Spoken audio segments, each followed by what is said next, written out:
Assalamualaikum warahmatullahi wabarakatuh. Eh, Salam sejahtera untuk kita semua. Untuk video kali ini saya akan melanjutkan materi kita masih di KD 3.2 dengan bab program linear. Nah, di sini bukan SPTLDV lagi ya. Ini saya belum ubah ini ya. Jadi bukan SPTLDV.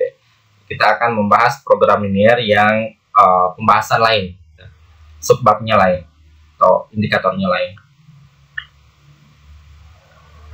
Oke, KD-nya masih tetap sama, KD 3.2 dan KD 4.2 dengan isinya seperti ini, si KD.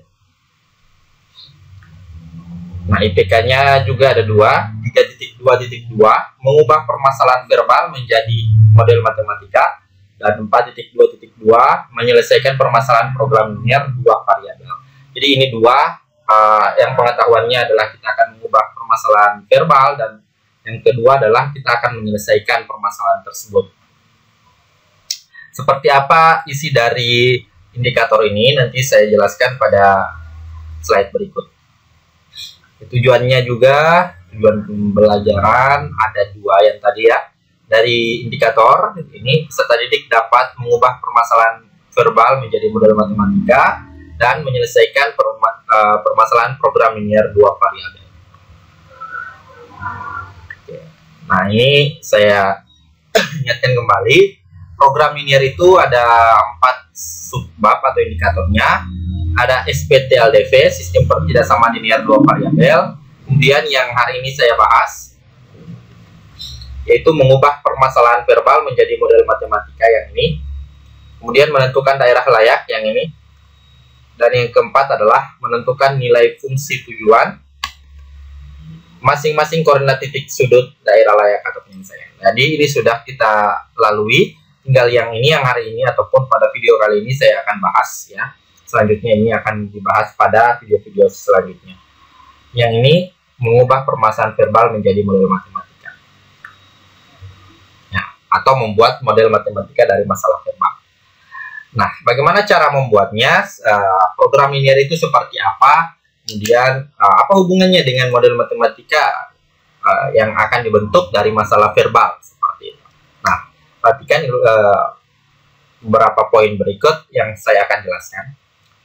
Masalah program linear ini, ya, masalah program linear ini adalah mengubah suatu permasalahan verbal. Apa itu permasalahan verbal? Yaitu permasalahan dalam kehidupan sehari-hari. Ya. Jadi masalah program linear ini, ya, program linear yang kita bahas ini adalah suatu masalah yang akan kita ubah permasalahan itu dari suatu bentuk verbal atau dari suatu permasalahan verbal atau permasalahan dalam kehidupan sehari-hari, ya, permasalahan verbal, ke dalam bentuk model matematika.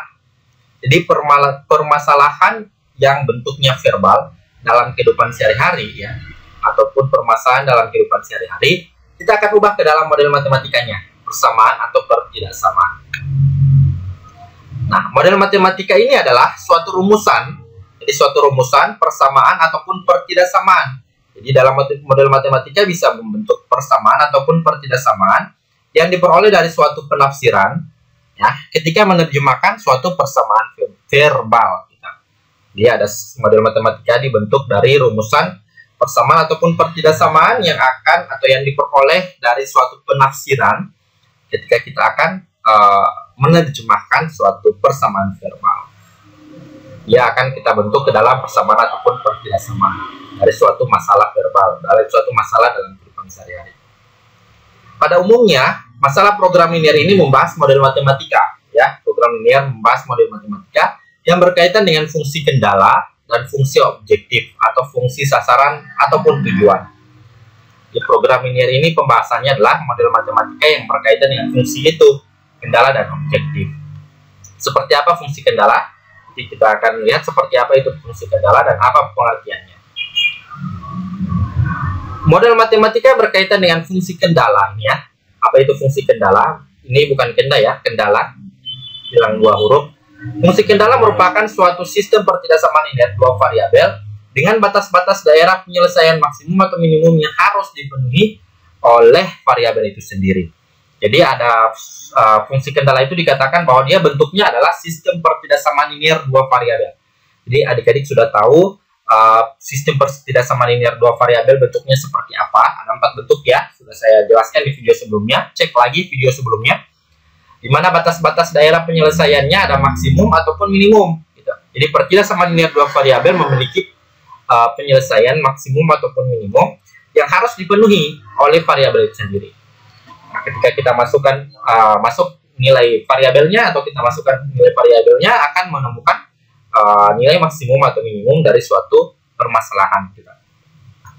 Sementara itu, model matematika ini berkaitan dengan atau yang berkaitan dengan fungsi objektif itu adalah ini tentang kan ada 2 tadi. Ada dikatakan bahwa program linear ini membahas model matematika yang berkaitan dengan fungsi kendala ataupun fungsi objektif. Nah, fungsi kendala sudah saya jelaskan tadi.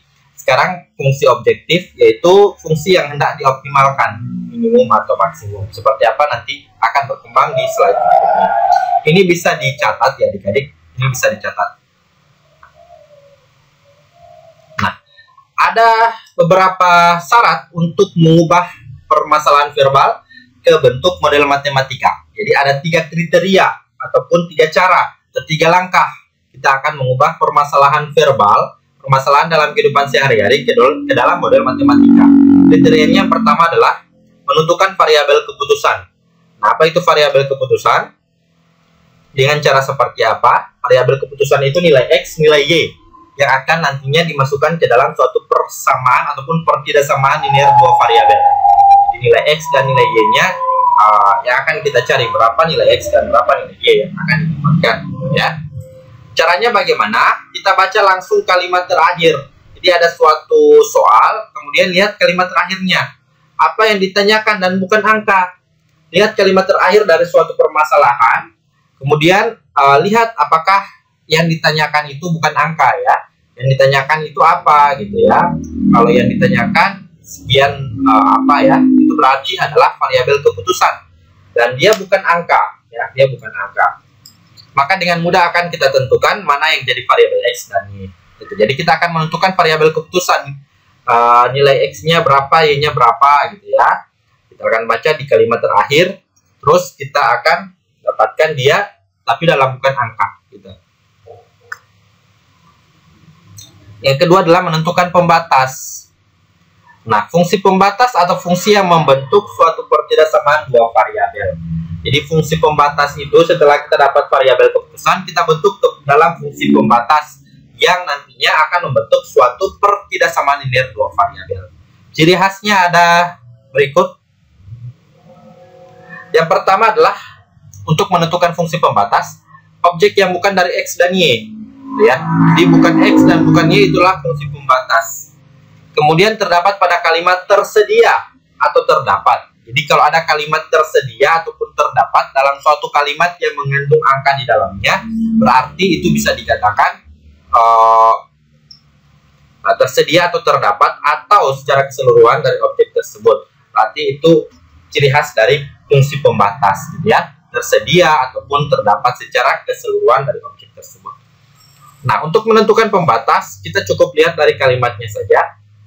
Lebih kecil dari sama dengan atau lebih besar sama dengan. Kalau dia lebih kecil sama dengan, itu kebanyakan dengan kata banyak, gitu ya. Banyak, paling banyak, atau hanya. Ini biasanya paling banyak isinya sekian, hanya sekian, gitu ya. Berarti tanda pembatasnya adalah kecil dari sama dengan. Ingat, pembatas ini adalah fungsi yang akan membentuk suatu pertidaksamaan dua variabel. Nah, bagaimana dia? Ada 4 ya, X tambah Y lebih sama dengan 0 atau lebih sama dengan C dan sebagainya. Itu bentuk pertidaksamaan linear dua variabel. Nah, kalau dia lebih dari sama dengan berarti dia kalimatnya dari paling kecil, gitu ya, lebih besar sama dengan paling kecil. Jangan terbalik ini. Kalau ada kalimat banyak, paling banyak atau hanya berarti lebih kecil sama dengan. Kalau dia paling sedikit berarti lebih besar sama dengan.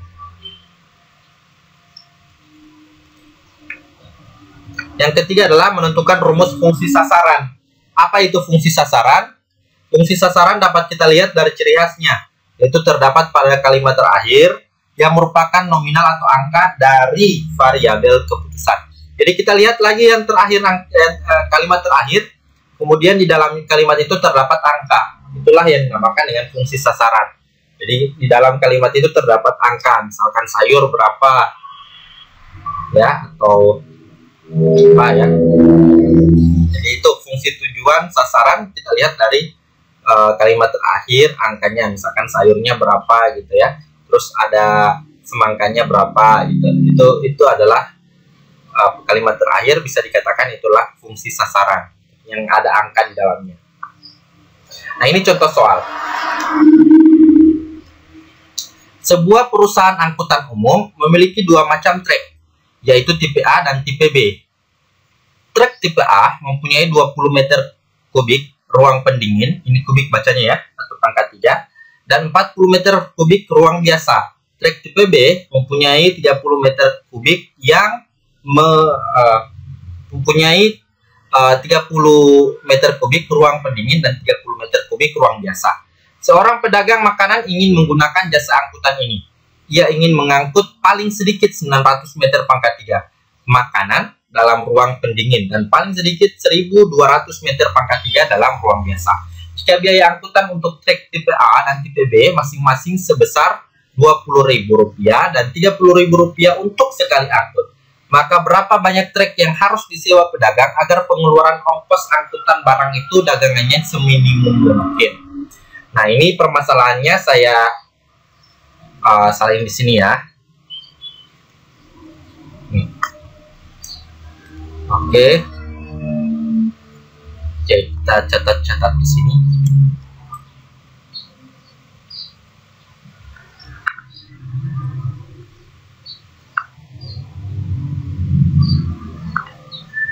Lalu tunggu ya, saya pause dulu. Oke, kita lanjutkan. Sebuah perusahaan angkutan umum yang tadi ini ya, kita akan membuat model matematika dengan kriteria tadi. Ada berapa kriteria? Ada 3 ya. Yang pertama, kita akan menentukan variabel keputusan. Caranya adalah baca langsung kalimat terakhir, apa yang ditanyakan dan bukan angka. Ya, jadi kita baca kalimat terakhir, itulah yang menjadi X dan Y. Jadi variabel itu adalah huruf, ya, huruf di dalam suatu persamaan atau pertidaksamaan. Dia adalah variabel keputusan. Intinya akan kita gunakan dalam akan membentuk pertidaksamaan linear yang mengandung variabel X dan Y, dan X dan Y itu adalah variabel keputusannya. Nah, kita akan baca langsung kalimat terakhir dan apa yang ditanyakan dan bukan angka, maka kita bisa dapatkan variabel X dan Y. Kita lihat lagi, kalimat terakhir berarti paling terakhir mana titik ini ya. Jika biaya angkutan untuk trek tipe A dan tipe B masing-masing sebesar Rp20.000 dan Rp30.000 untuk sekali angkut. Oke, kita lihat ada apa di sini? Dia menyuruh kita untuk baca langsung kalimat terakhir, apa yang ditanyakan. Oke, yang ditanyakan ini apa ya? Yang ditanyakan adalah biaya angkutan. Jika kita diberikan biaya angkutan trek tipe A dan tipe B, berapa banyak trek tipe A dan tipe B yang akan disewa untuk melakukan melakukan hal ini gini ya. Jadi ada trek tipe A dan trek tipe B yang akan disewa, dan berapa banyak trek tipe A dengan trek tipe B dengan ukuran seperti yang tadi itu akan mengeluarkan ongkos kirim untuk peminjaman itu adalah seminimum mungkin, yang ditanya seperti itu. Jadi benda yang terdapat di kalimat terakhir itu adalah trek tipe A dan trek tipe B. Bukan yang ini, bukan 20.000 dan 30.000, tetapi benda yang dinyatakan di dalam kalimat terakhir itu apa? Apa yang ditanyakan?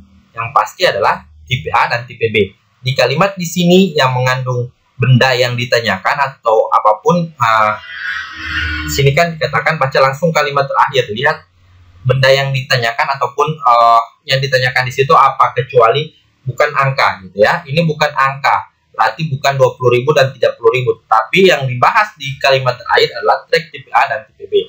Nah, inilah yang kita nyatakan dengan X adalah tipe A dan Y adalah tipe B.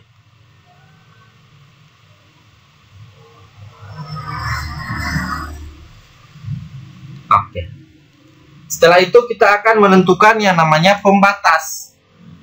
Nah, untuk menentukan pembatas, kita akan membuat kolom. Bukan kolom komentar. Akan buat kolom.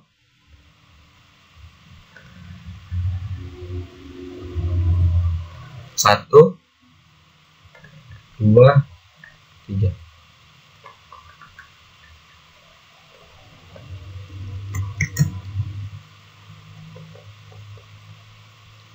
Di sini variabel ya. Oke. Bagaimana caranya? Fungsi pembatas adalah fungsi yang membentuk suatu pertidaksamaan dua variabel. Ciri khasnya objek yang bukan dari X dan Y terdapat pada kalimat tersedia. Oke, di manakah fungsi pembatasnya? Oke. Nih, kita akan menentukan fungsi pembatasnya. Kita akan menentukan fungsi pembatas. Itu kita akan lihat pada objek yang bukan dari X dan Y tadi. Kemudian kita akan melihat kalimat tersedia ataupun terdapat secara keseluruhan. Oke, gimana caranya? Kita lihat soalnya tadi. Kita buat tabel seperti ini ya. Tabel, ada kolom, ada baris. Ya, di sini. Oke, kita cari X-nya kan tipe A. Oke, X-nya tipe A. Kita tulis di atas ya. Ini Y, tipe B. Jadi kalau ada soal nanti X-nya di atas ini, Y-nya di sini. Nah, ini yang kita akan cari. Siapa barang yang mana lagi yang akan atau yang sering dibahas itu di dalam soal, tetapi dia bukan X dan Y. Selain X dan Y yang dibahas di soal itu apa gitu ya. Terus yang dibahas di soal, terus apa objek yang bukan dari X dan Y, terus ada kalimat tersedia ataupun terdapat secara keseluruhan. Itu adalah ciri khas dari fungsi pembatas. Pasti X bukan X dan Y. Oke, apa yang dibahas di sini? Track tipe A ya, ada di ruang pendingin dan di ruang biasa. Track tipe B, ruang pendingin dan ruang biasa. Kita akan mengisi tabel yang ke bawah sini. Di variabelnya ada X dan Y, dan ada variabel lain ataupun ada pembahasan lain yang akan ini kan variabel, ini ada pembatas ya, menjadi fungsi pembatas yang nantinya akan membentuk fungsi pembatas kalimat ataupun bahan cerita dalam soal tersebut selain nilai X dan Y. Di sini ada X, di sini ada Y. Nah, selain X dan Y, selain track tipe A dan tipe B, yang dibahas ini tentang apa? Ya, track tipe A ada berapa? Ada ruang pendingin ini ya. Ada ruang pendingin ini. Terus ada ruang biasa. Oke. Ada ruang pendingin, ada ruang biasa. Ini juga kalimat yang sering muncul ya, sudah 2 kali muncul. Berarti ini juga dibahas di sini, gitu ya. Oke, di sini juga pedagang makanan ingin menggunakan jasa angkutan ini. Ia ingin mengangkut paling sedikit ya, paling sedikit. Berarti itu ada kalimat tersedia. Oke. Paling sedikit, paling sedikit. Oke, apalagi? Nah, kalimat paling sedikit itu adalah ciri khas dari, ingat di sini, ciri khas dari pembatas gitu ya. Jadi ini ciri khas dari pembatas itu ada kalimat paling sedikit, paling banyak. Ini ya. Siapa yang paling sedikit dan paling banyak ini yang dibahas ini siapa? Ya, ruang pendingin dan ruang biasa. Nah, dengan begitu bisa divonis bahwasannya yang akan menjadi pembatasnya itu ataupun yang akan kita tuliskan di kolom bawah ini adalah ruang pendingin dan ruang biasa. Ruang pendingin dan ruang biasa. Ruang biasa. Jadi saya ulangi, untuk menentukan X dan Y kan sudah gampang. Cari di kalimat terakhir yang dibahas itu tentang apa selain angka. Ini kan ada angka 20.000, 30.000. Selain itu apa yang dibahas, yang ditanyakan? Pasti tipe A dan tipe B. Jadi X-nya tipe A, Y-nya tipe B. Selanjutnya membuat tabelnya seperti ini adik-adik. uh, di baris pertama itu ada variabel. Ini variabel, ini ada isi X dan Y. Nah, di sini pasti X dan Y ya. Jangan terbalik. Di sini X dan Y. Kemudian di sini adalah kalimat pembatasnya ya, kalimat pembatasnya. Yang menjadi pembatas itu biasanya dalam kalimat paling sedikit, paling banyak, tersedia gitu ya. Ini paling sedikit. Siapa yang paling sedikit? Makanan dalam ruang pendingin. Siapa yang paling sedikit? Makanan dalam ruang biasa ya. Ini atau selain tipe A dan tipe B, apa yang sering dimunculkan di soal itu? Pasti ruang pendingin dan ruang biasa. Itulah kalimat dari pembatas ya. Kalimat dari pembatas, ruang pendingin dan ruang biasa. Nah, sekarang tinggal kita cocokkan mana yang X atau yang tipe A, ruang pendingin, angkanya berapa. Ini ya, cara membaca tabel yang ini, yang sel ini. Di sini yang tipe A, ruang pendingin ya, tipe A dan ruang pendingin. Kita lihat mana yang tipe A, ruang pendingin. Tipe A mempunyai ruang pendingin. Oke. Tipe A, ruang pendingin, itu angkanya adalah 20. Kita tuliskan di sini. Kemudian tipe B yang ruang pendingin. Tipe B yang ruang pendingin. Tipe B ruang pendingin itu adalah 30. Kita tuliskan di sini. Kemudian tipe A ruang biasa. Tipe A ruang biasa mana? Tipe A ruang biasa. Oke, ini ruang biasa, ini tipe A. Tipe A ruang biasa itu adalah 40. Kita tulis di sini. Dan tipe A ruang biasa dan tipe B ruang biasa. Yang mana? Tipe B ruang biasa. Oke, tipe B ruang biasa 30. Kita tuliskan di sini. Di sini persediaan. Nah, ruang pendingin persediaannya berapa? Gitu. Ada berapa banyak ruang pendingin tersedia ruang pendingin? Sini kan trek tipe A, ruang pendinginnya 20. Tersedianya berapa? Gitu. Seorang pedagang ingin menggunakan jasa itu, tersedia ruang pendinginnya berapa? Ini 900 ya. Mengangkut tersedianya paling sedikit 900 ya. Ruang pendingin berarti paling sedikit 900. Kita tuliskan di sini 900 ruang pendingin. Persediaan ruang pendingin. Paling sedikit ya. Ingat, mengangkut paling sedikit. Paling sedikit berarti kita lihat. Kalau dia paling sedikit berarti menggunakan simbol lebih dari sama dengan ya. Kalau dia menggunakan paling sedikit berarti menggunakan lebih dari sama dengan. Berarti di sini paling sedikit persediaan ruang pendingin itu paling sedikit ya, berarti lebih dari sama dengan kita. Nah, ini juga paling sedikit tersedia ruang B, ruang biasa gitu. Ruang biasa paling sedikit berarti paling sedikit 1200. Paling sedikit menggunakan lebih dari sama dengan 1200.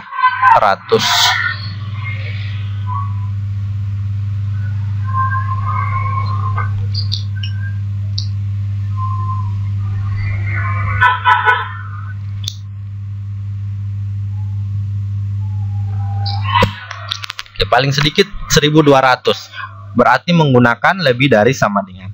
Nah, sekarang tinggal kita gabungkan ini satu baris 20x ya. Ini berarti 20x 20x tambah 30y ya, ini 30y lebih dari sama dengan 900. Dapat model matematika. Jadi 20x tambah 30y lebih dari sama dengan 900. Ini bisa kita sederhanakan ya. Kita hilangkan nolnya 1 di sini, sini juga 1, di sini 1. Berarti sisa 2x tambah 3y lebih dari sama dengan 90. Oke. Terus yang ini 40x dengan 30y lebih dari sama dengan 1200. Di 40x tambah 30y lebih dari sama dengan 1200. Nah, kita hilangkan 0. Sisa 4X tambah 3Y lebih dari sama dengan 120. Jadi inilah pembatasnya. Pembatas 1, fungsi pembatas, dan fungsi pembatas 2. Nah, setelah fungsi pembatas, kita lihat fungsi tujuan yang tahap ketiga. Fungsi tujuan. Caranya bagaimana?